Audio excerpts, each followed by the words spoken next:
Hello and welcome back to the show. I'm so thrilled to share this next guest with you. Asta is the founder and creative being behind Pascal, a small boutique in the heart of Leith, Edinburgh, and just around the corner from where we live. This episode is really special because we were able to record it in her beautiful shop. We spoke about her way of carefully curating the space and the new challenges that motherhood brings. I hope you enjoy the show. Asta, thanks for being on the podcast. Thank you. And what an absolute joy to be in your beautiful space. I'm very excited because this is the first in-person recording that I'm doing with a guest. So, yay. We don't disappoint. And it's just lovely to be in your shop. Thank you for coming to the space and being surrounded by it. To me, it feels like stepping into a Wes Anderson film. So that is one of my favorite compliments, I have to say, because I am a huge Wes Anderson fan, and I always have been. And he's just got such a clear and like unique aesthetic, doesn't he? And so many. I mean, it's just his world and his head and the amount, the attention to detail. That's a huge compliment. Okay. It is really that anyone can pay me. And I was briefly mentioning to you about my compliment. Yes, so you received it. Well done. Sometimes they go in, just fly out, and I almost don't acknowledge a compliment because I get very shy and I get overwhelmed when people give so much, and the space, as little as it is, it receives big praise from people, big sort of emotional reactions from people, nostalgia, memory, loads of things. People just kind of respond to things that makes them tell you loads of stories and feelings and memories. So I think these walls have heard really a lot already. I just imagine, because I think that's the other thing, is it makes me remember my grandparents. And so there's that nostalgic feeling for me as well. And I think when people walk into the space, I think it's just this instantaneous connection in some way. I think the fabrics, and then we talked about the senses briefly as well, didn't we? So I do try to like create the sensory experience too. There is a scent in the shop, and it's soft. It's not too much, but that's the first question people ask: what is the smell? So I've decided I'll soon bottle up the smell and I'll make candles of the scent. Yes, so because scent is really important to me, and sound also. We haven't got any on it at the moment, but I always really respond to sound. So the shop sounds a certain way and it feels a certain way. So to add to the atmosphere, it has to be just right, the volume. And like I usually go for quite an instrumental music here also, because you don't overwhelm, but you want to transport. Absolutely, and you're a curator in a sense, you're curating the space. So no, I feel like I do curate the shop, and things have to be like color. Everything has to have a conversation, and the objects and the windows, they tell lots of stories. So there is thought, there is a lot of thought, but sometimes it's really organic as well. Not so themed. So Asta, let's do a little intro before we continue talking. So would you like to just briefly share who you are and what it is that you do? Well, I'm Asta. I have a really long surname. I was born in Lithuania, and I don't know how I should call myself now. I'm a person who's worn many hats in my life, and they have been creative ones a lot of the time. And it led me here, but the road to here and being like a vintage shop owner has been, they've been like many different kind of detours that I've taken, but being born in Lithuania, we ended up in England in 1998 with my mother and my sister. And I didn't last long there, and I came to study in Edinburgh, and I did journalism here. Right. So that was my background. I really wanted to be a writer. But at the time I was young, I thought I wanted to be a writer. Journalism was kind of really not what I imagined. Okay. I think I was just very invested in people's stories, wasn't objective enough, maybe. I don't know. I just wanted to be more of a features writing. So it was a different kind of writing that I think I was yearning for. But it was really, I'm glad I did that because it came useful later on in life. I did many things. Gosh, I mean, I worked bars. I worked in a startup in London. I moved down to London and came back up again. Edinburgh kind of beckoned me. I worked in lots of vintage shops. I worked in a fine art reproduction studios. I worked with lots of artists in Edinburgh. I also was myself an artist. I painted and exhibited. I feel calling myself an artist contentious. I don't know. I feel like lots of people call me an artist. I guess I am. It's just slightly different now. The shop is now 5 years old, but I illustrated children's books. You know, that was my passion. That's where my heart really, really deeply is. It had to swap places a little bit with the shop. And now I paint with fabrics and objects. So I feel like they are, it's kind of the painting part of it, the drawing part. I really long for that. So can I call myself an artist? I'm a mixture of those things, but I am never far away. Oh yeah, I've sung in bands before. I mean, there've been so many different things, you know. Yeah, roaring 20s. I love how Rick Rubin talks about creativity and being an artist, that, you know, we tend to put it in a certain box, as in it has to be painting on canvas and, you know, this kind of style, or and it doesn't have to be that. And I love the way that you described that you're painting with objects. I often tell people when they ask me, you know, where is your art on the walls? Well, these little walls, they would be way too overwhelmed, I think, if I put one of mine, because they're charged, you know, they are kind of emotive works. I painted lots of eyes. I did this body of work called the Psyche Studies. They were incredibly detailed. I painted people with sort of fascinating stories, but there were a lot of layers in the work, and the work was kind of, it would be too intense for this space. So I do keep those worlds separate. And I did have my little book here, but of all days, it's not here today because I actually gave the manuscript to a bookseller to read. Yes, so someone who's really interested in children's illustrated books. So I don't have that here today, but sometimes I would like show people or have a little nod, you know. I have this like really sad little Rose. She's one of my characters from a book that I wrote called The Girl of Many Hearts. And the Rose has depression and she's on crutches. But I don't really have the work here, yes. So what led you to open the shop? Sure. So I think that's what happened really. I was an artist, then I was practicing, you know, I had exhibitions and I worked in this fine art reproduction studio, but the vintage element of it, passion, you know, a hobby. I was a hobbyist. When you're like a visual person, I'm like a magpie. Yes. The house was just full and always collecting and traveling and collecting and buying. But I never bought, you know, with the purpose to resell. And I live with a musician, so we have 8 guitars, a harp, a piano, dogs. I mean, it's a lot. So I feel though all the objects was a lot around us, and we had studios and things for our things. We didn't have Hugo then. But this hobby of mine, it was really, I thought, we'll do a flea market. It's a passion of mine, and I wasn't earning much money where I was working. I think I was working for a skinny magazine then. Okay. And I was working for another, it was just like higgledy-piggledy jobs, you know, it wasn't like one thing to support my art. And the flea market, but it just pinged off. It was like great, you know. Wow. It was a success and people loved what we were selling.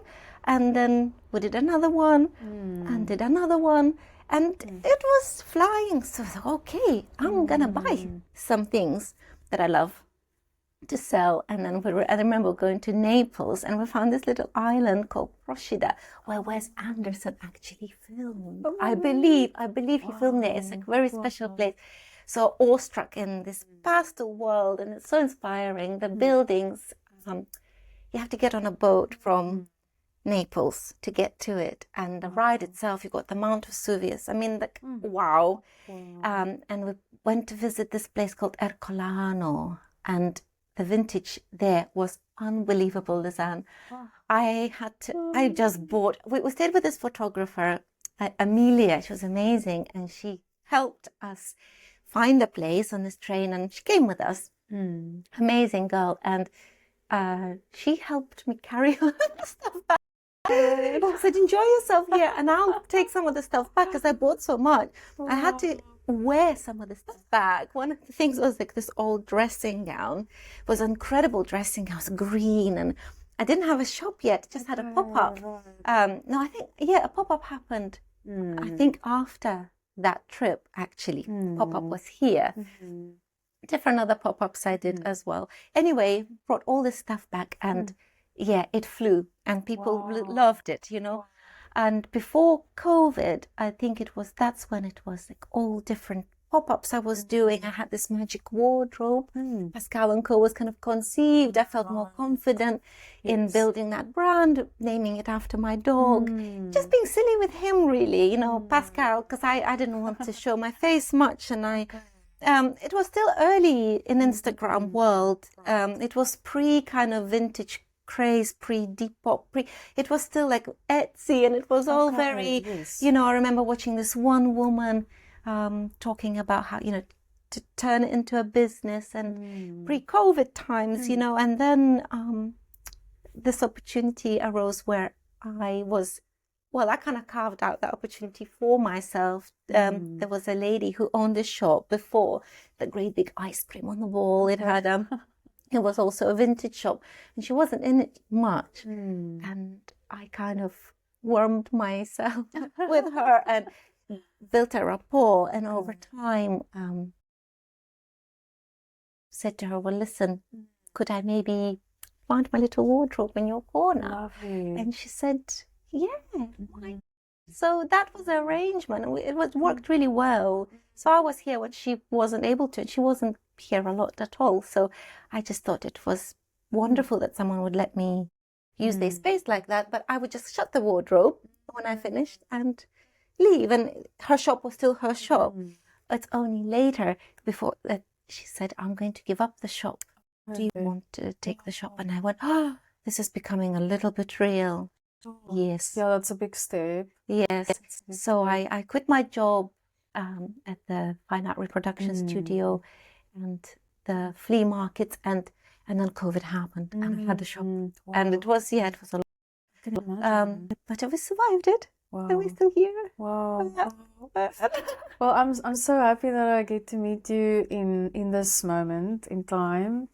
And I wanted to ask you something that I ask on the podcast is, you know, you talk about all your creative endeavors. Yeah. Did you always see yourself as a creative, or was there a moment that you know, started seeing yourself as a creative? I think it's a confidence, isn't it? That I think maybe I didn't have the confidence to call myself an artist for a long time. And I remember being friends with this wonderful artist who was also South African. And I really looked up to him and his partner. And I remember spending a lot of time with that family, and they had a baby boy, and he had this wonderful kind of studio and inspired, you know. And I painted, and I painted a lot. But I remember leaning in to ask him, I said, at what point can I call myself an artist? And he said to me, well, like, how many hours a day do you paint? And I answered, and he said, well, you are an artist, you know. And I think, yes, because I think I always kind of put myself down, always doubted myself, because I didn't really have that kind of technical training. Because I did journalism, I almost feel, well, I didn't go to art school, am I a fraud? Just didn't have the confidence to call myself an artist, despite the fact that I always painted. I actually did sell work for money, and, you know, I just minimized myself too much. But there are some funny stories around that as well. I remember going with my friend to New York, and we saved up, you know, for this big, massive trip. And we met someone really famous who Louisa Chase. I don't know if you know her work. Quite an No. obscure and interesting woman and artist, and she was at the Guggenheim Museum. So she was a big deal, you know. We met her in this bar because my friend needed the toilet. Long story short, it was super cool experience. It was a great night. But she asked me about my work, and I was very intimidated. I didn't really know who she was. It was only after that the penny dropped. She told me how she got where she was, and she said she used to just sit outside the Guggenheim until they eventually let her in.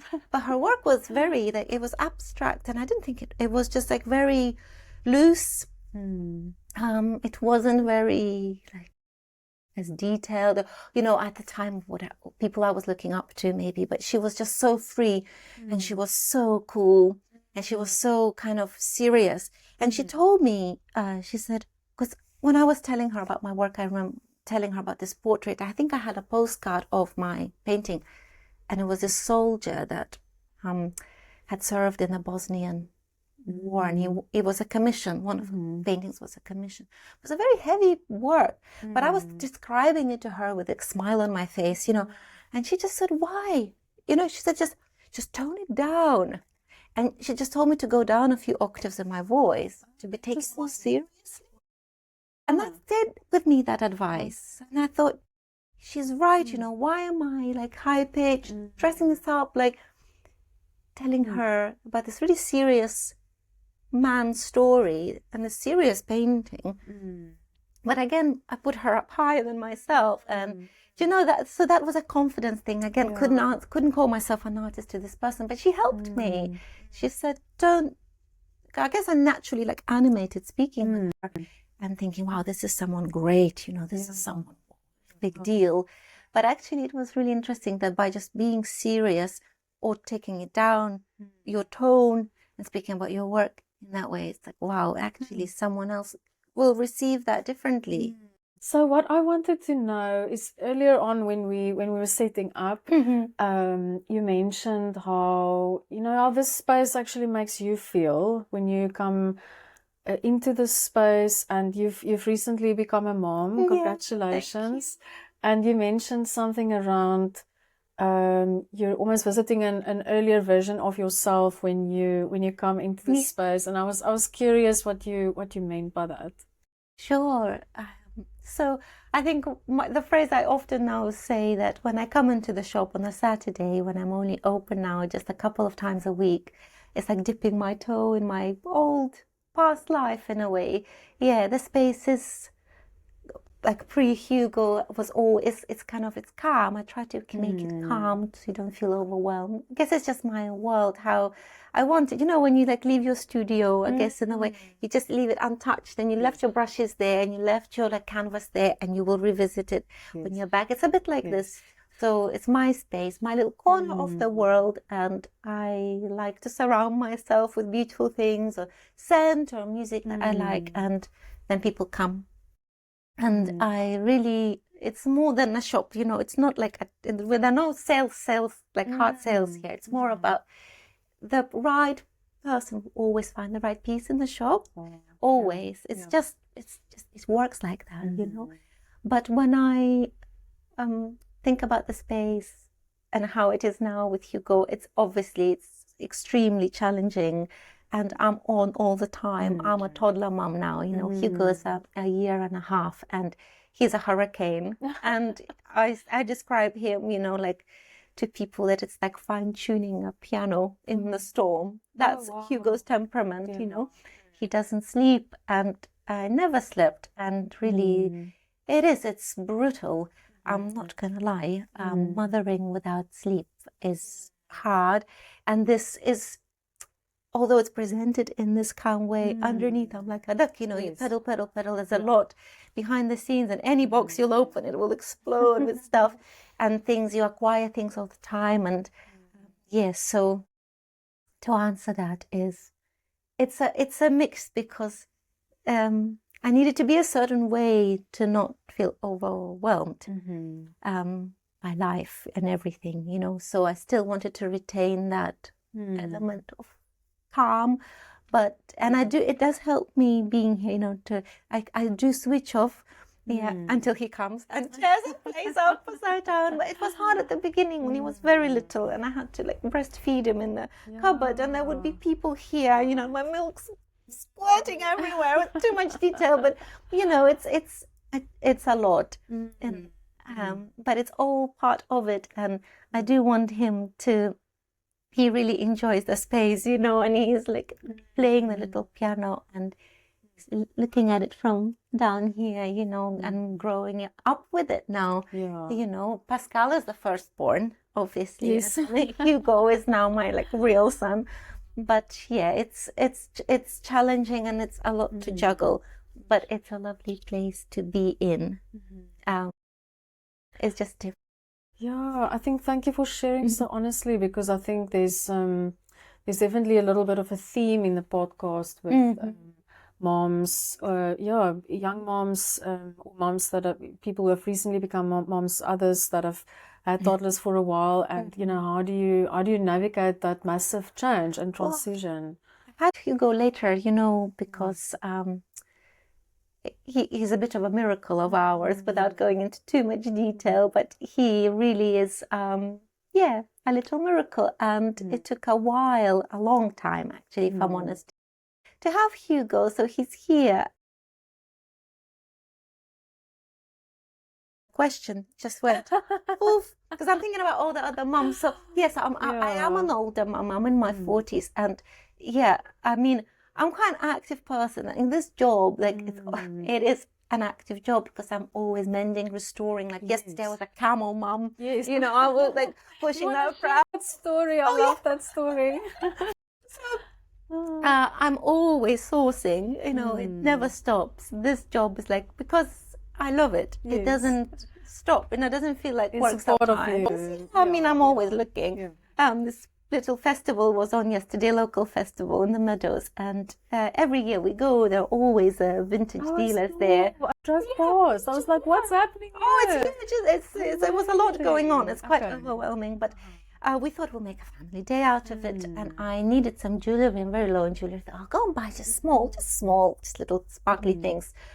But I discovered a really rare piece of, you know, ceramics and then pottery, and it just went on and on and on, and every stall, and there were people I knew, and you know, I just bought so much, and I forgot we didn't bring a car with us. I didn't have a big IKEA sack or anything, just sacks. So I ended up I couldn't leave with certain things, but it's cast iron sailor, and an antique cast iron sailor that literally weighs a ton. But I had to take him, you know, and anyway, a ceramic duck, I mean, really big stuff. And I had to buy this little, I don't know what it was. It was like a little basket on wheels, you know. And so it was really low down. So lugging lots of bags. I had to try and get on the bus. And you know, so yeah, I'm a bit sore today, but it's part of it, isn't it? It's funny, but I couldn't fit most of it in the pram, and then it was all on the body. So it's hard work doing this, you know, but not in like a negative way. It was just, I got carried away. Sometimes you just don't know what you're going to find. And I love that. It's an element of surprise, you know, and because Hugo doesn't let me do much, I just have that little time and I have to find something there and then. Whereas before we traveled to find things specifically, we'd go to special places, you know, and post them back or however. Yeah, I remember when the first time that I came in here, I think you were just back from a trip to France. That's to right. Paris. Yeah, we were talking about you traveling and sourcing these pieces. It all sounded very romantic, but I know it was. I mean, that's something I do long for. We do lament about that, you know, because we thought that Hugo and will fit into that lifestyle because we've traveled for so long with Finn. It's such a big part of our identity and the shop and just our lifestyle. We love Europe, you know, and continental things, and just find them really interesting, and the stories, and they're a little bit more unique. I love things in this country too, in Scotland, and but I just enjoy having some that je ne sais quoi, you know. So we thought we would have this little baby and we'll put him in a papoose and we'll be bohemian family and we'll go, you know, brocanting. No. I mean, we're lucky to get as far as North Berwick without a meltdown, but that's taken almost 2 years. So it's just harder because that's his temperament, and he doesn't. Some babies chill, and Hugo has zero chill. You don't know. Yeah, it's not in your control. No, we just have to be in a vortex. We're in a storm, and something can smash. The center. Just how it is just now. But it's amazing how much you are able to kind of, I think, motherhood sharpens you also in a way that, yes, your brain is slightly different, and I'm probably programmed.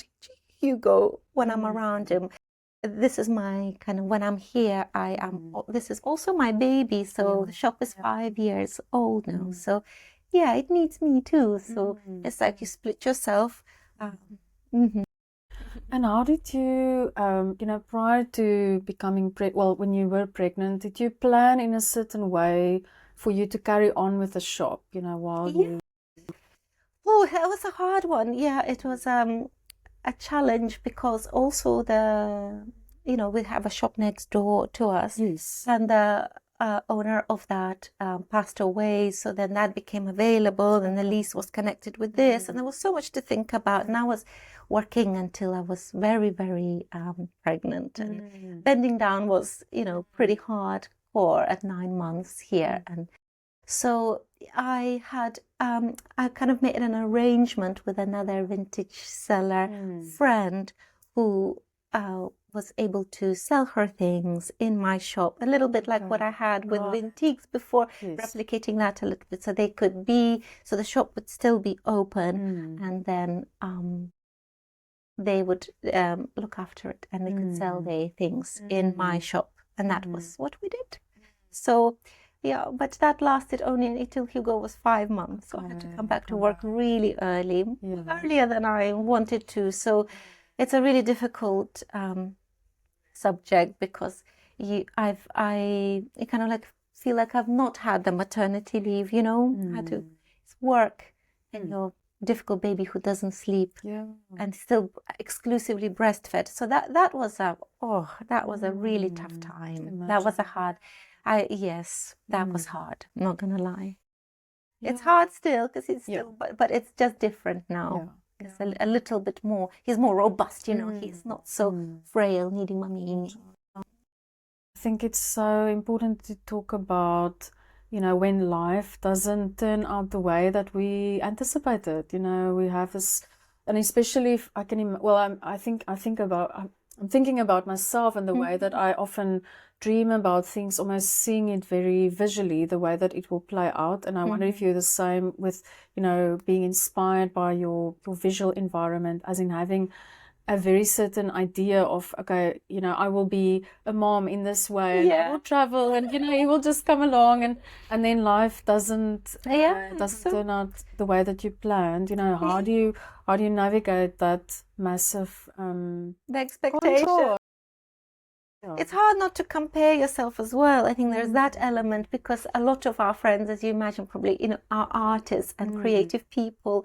And, some of them are able to travel, are able to be in the studios painting, are able to have that glass of wine freely, are able to maybe have more evenings, and because they have a different temperament. Their baby has a different temperament. And it's difficult not to compare yourself, or sort of not to feel jealous, like, I actually would like that, and it's not here. So, but that, you just take one look at him and you melt, and it's like, it's okay. It's not forever.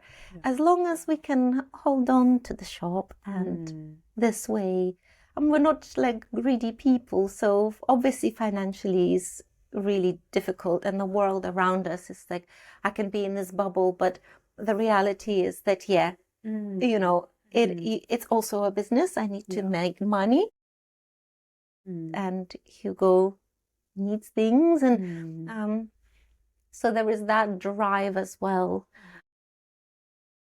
Navigating that kind of expectation, breaking it up, I suppose, with some things that we love doing, that are able to do. So, just doing some things that will bring joy, because you don't get long during the day, because the bedtime is still so early with toddler this age, so making sure that the days are really packed with joy. So yesterday, you know, yes, there was sourcing, but there was also like his first ever little fairground ride in a teacup. And it was just like, you know, it's great. And there are nannies everywhere. So going to see horses. I had to take this little guy. He's obsessed with horses. So that, you know, we go and see real animals, real nature, where we need that. I need that in my life. And I feel like it's just, that's the reward. We just accept what we can do with him just now, you know. And he's going to flea markets. And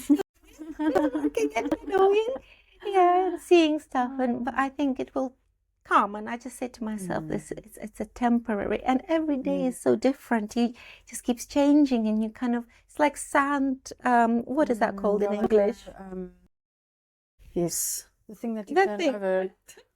Uurglas in Afrikaans. I can always, the Afrikaans word will come to me. Uurglas. Uurglas, which means like an hourglass. Hourglass? Is it the same? Yes. It's like a minute. It gives you a minute, yeah. It's like quicksand. It's like quicksand through your hand that time. And you're like, well, where did the baby go? You know, he's now like this. And he is demanding. But yeah, I mean, to answer honestly, creative space when I'm around Hugo is just a fraction now, but I do get to do it. I mean, I'm trying to draw a shop at the moment. I've been trying to draw a shop for the last 5 years. It's like, I just need to draw my shop, you know? So, and that feels really good to hold the pencil again. Yeah. Picked up a book for the first time in 2 years. Wow. Yeah. Wow. So you have to be very selectful and get the most out of that cup of coffee, you know? Small, Or that chapter, you know, you will read that. And they are snippets. And I love the way that you talk to yourself. You know, you mentioned that you would you remind yourself that it's just temporary, and I can imagine that's really important. Like, what is it that you tell yourself during this time to actually navigate through it? They will change. So it's every day changes, and on the night they will have a little bit more sleep. You feel different. You feel. I think there's that survival mode. I think we're still a bit in that, to be, if I'm honest, really. But I look forward to more of those moments, and you feel that you can be more grounded, you're less frazzled, and you can, you know, gather your thoughts. But I guess we're just embracing the chaos. And my partner, you know, he's a brilliant daddy, and I lean into that a lot. And they have a totally fantastic relationship together, and that gives me now a bit more time. So I like quiet, and I like time to think. So when I have that, it's that's precious to me. Then I can think and sort of gather and process things and come back to yourself in a way. That's all I'm really needing just now. And when I, like, Finn is able to facilitate that, you know, by taking Hugo away, and I can just, that's what we're needing to do. He needs to be away from within my vicinity, so that we can actually do that you have the capacity to return and be present. Well, how wonderful that you have this space, even though it's also, you know, a place of work, and like you said, it's a business, you have to make money, but at the same time you've curated it in such a beautiful way that you've created this safe space for yourself, place that you can be nurtured, also from a sensory point of view, you know, the sense and the smell and visual. And people and what they bring, because I had this conversation with a customer just on Saturday, that it's a two-way thing. She was from Dublin. She was amazing. And she bought a silk blouse, and it had this lovely deer on it. And then she told me she was an animal conservationist, you know, wildlife conservationist. And I loved that. You know, this is what I mean about people finding the right things. And we were talking reciprocity. Yeah, and the space. I love that word, reciprocity. And yeah, she was telling me about, you know, asking me all these things about the shop and how it worked. And, you know, I said, you know, it's like, it really is a two-way thing. People do just give so much to the space and to me. And I feel drained sometimes, but I also feel really nourished. Yeah, absolutely. But it's like an exchange, you know, and sometimes it's just magic.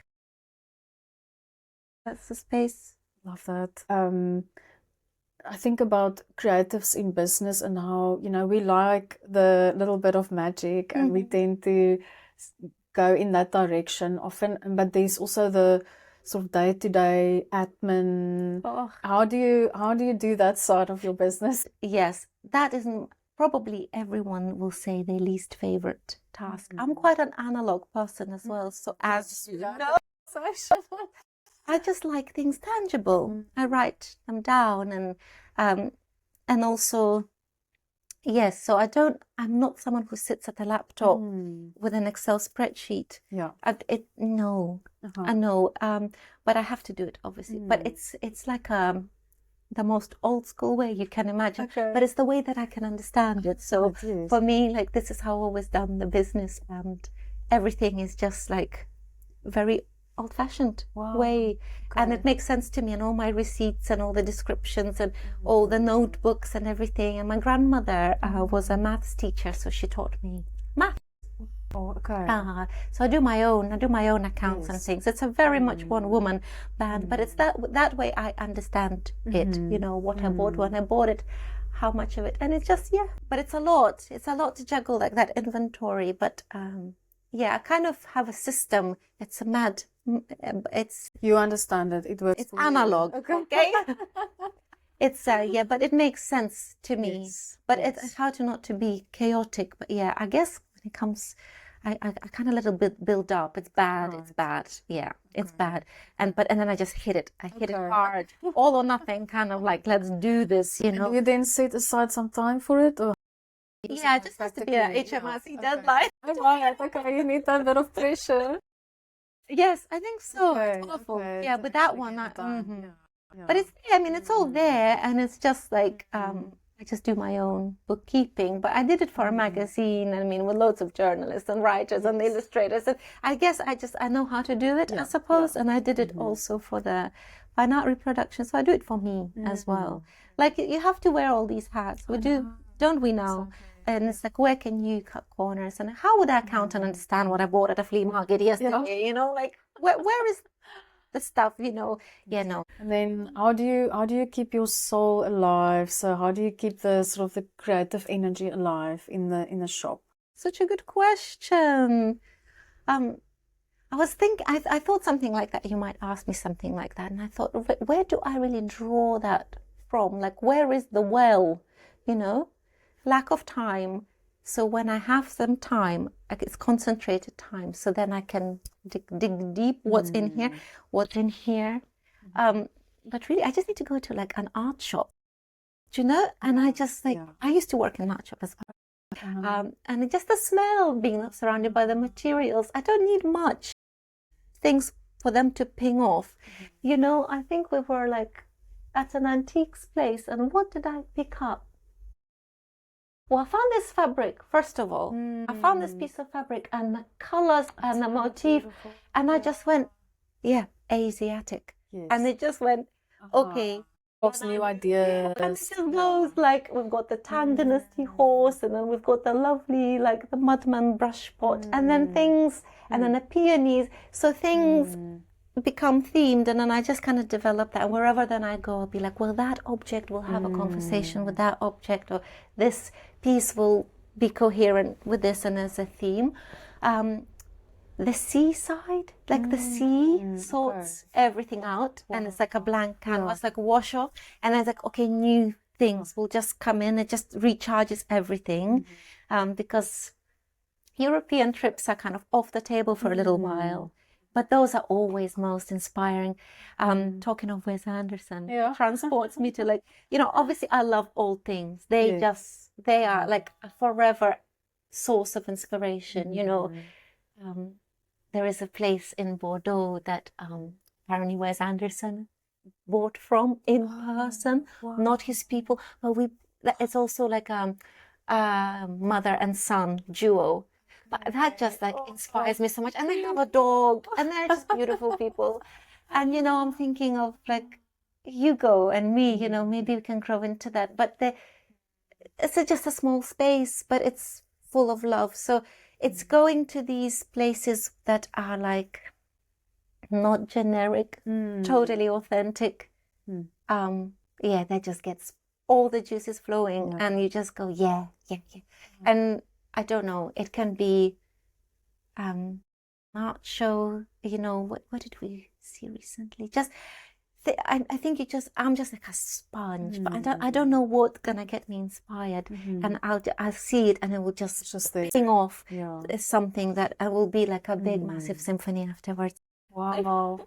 Well, I think your shop is such a gift, not only to people who actually walk into it, but even just people walking past. Like I often walk past your shop, and the way that you do your window display, telling this story, each piece is so carefully selected, and we all benefit from that symphony, that you describe. It's stopped beautiful. Saturday, knocked on the door and said something like that about the window, and I just went, oh, that's lovely. Thank you. Really, I'm teaching myself how to receive.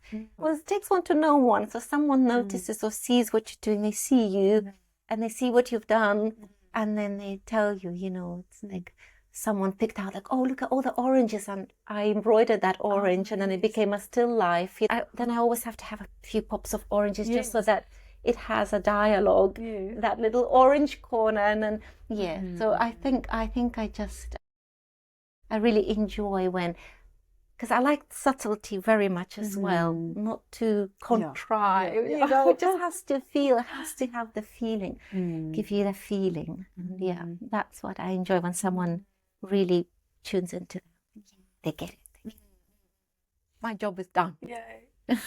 So I was wondering if you have any piece of advice, and I'm wondering because you've led this very full life up until now, and there's been all these different seasons, in chapters, and I'm meeting you now in a very specific season. Hibernation. For a year and a half. She's in there somewhere. What kind of advice would you offer? I'm wondering if it should be for someone who, wants to open a shop like this, or for someone who is transitioning, in this period of transition as you are in right now. Maybe what comes to mind for you? Someone who wants to open a shop is a really good question. And if they want to open like their own, whatever it is that they may love, or a shop that's a vintage shop, for example, I really, really love this question, because you need to be truly authentic and carve out your own path and go in and find it. What really, don't borrow, don't follow trends. Go in and what do you love?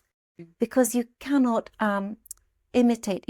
People can imitate, but it's just not authentic, unless you want to be like a copycat or like similar business. But for me, like, I think that originality, it's in there, and it can't be copied. So be authentic, be truthful to yourself. I think, because that shines. Beautiful, thank you. And it links to what you mentioned earlier about confidence, because I think there's an element of confidence in that. Like, it's true. Finding your voice, knowing that this is what I like, and being very true to that. Being in your, so like when I did this, obviously having worked in other vintage shops before, I wanted to be very mindful and respectful, to not feel like I've taken elements from them that I was, so influenced. So I needed confidence, and the confidence is knowledge, confidence is years, and my confidence is growing, and I'm starting to get things that I'm like 19th century, early 20th century. I'm restoring Victorian things. This is early Edwardian. I'm like, how? I don't know, but it's years and time, and these garments, they whisper, I learn. Like, I've learned on the job, and learned from people, learned from other like-minded, from dealers. You just learn every day, and I love that. Knowledge is just such exciting thing to me. So have I tangent off again? No. I'm coming back around to the confidence I was. So that's how I carved out my own, because to me it's important to, not that anything is original in the world, but it's important to be like authentic. So staying in my lane and not looking, I don't have time, but it's from the heart for me. So it's like, I go here and it just comes out. So then it feels mine. Does that make sense? So the confidence is now to hear that more.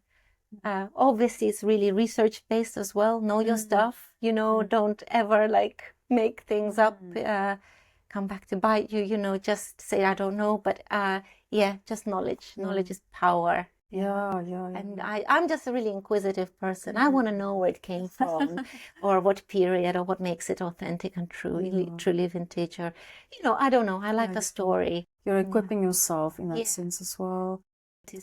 What would be the warning sign for you that, you know, you spoke about connecting with your heart and that helps you stay true to yourself. So what would be the warning sign for you that you're not doing that, you know, you're actually... Interesting, Lisa. That's a good question. Do you know what has happened to me? What has always happened throughout the years? My gut. And I had never really given it enough, like, read it, how sharp that is. Yes. And since becoming a mom, all you've got is instincts. You've just got your instincts. I can't listen to that. All this unsolicited advice people are giving you, like they don't know. If they don't know your baby, only you know. So that fine-tuned everything. So my gut. So sometimes even when I'm meeting someone now, I learn to listen to that. I just get a bit of a flutter of anxiety, and I know that maybe that's not a trustworthy person. Maybe there's a hidden agenda. I don't know what it is, but it's like, listen to your gut, you know. It's like magic. But in my 40s, I never listened to it before, and it's warned me of so many things. And had I listened, I wouldn't have been so burnt, or, you know, like there have been lots of broken trusts and lots of painful things along the way in life. But it would have saved me had I heard it truly. But now I'm more of a lion for Hugo, you know, so I'm very protective with who I let in close, you know, to this little world. It's just mine, it's small, but I need it to be safe. What a gift.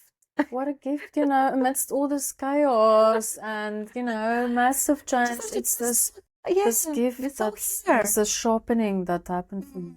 And that's something that will stay with you. But there are very good people that I left because of that. You know, people I really, really deeply love. And they are amazing. And I just have to be more careful about who I let in, because I have let people in too close. But open book, here you are. Here's all my knowledge. Here's all my everything. And then it just really, people have hurt me a lot with that, you know, without being too trusting. But that's advice. Keep your cards a little bit closer to you. Sometimes the thing I really love is Maya Angelou's quote. She says, you know, people will forget what you've said, you know, what they've said, but they will never forget how you made them feel. It's a feeling, isn't it? You'll never forget. So that's what we try to do, and treat everyone absolutely the same, because you never know who you're talking to, or what someone's been through, or how they are. They may be smiling, but inside they're like, might be so much hurt. You don't know. You never know. Well, what a beautiful quote to end this podcast on, in your beautiful space. I love being in your space. It's really a gift to hear your story, and to in some way also just witness where you are today, who you are. It's just been such a privilege. That was really my pleasure. Thank you.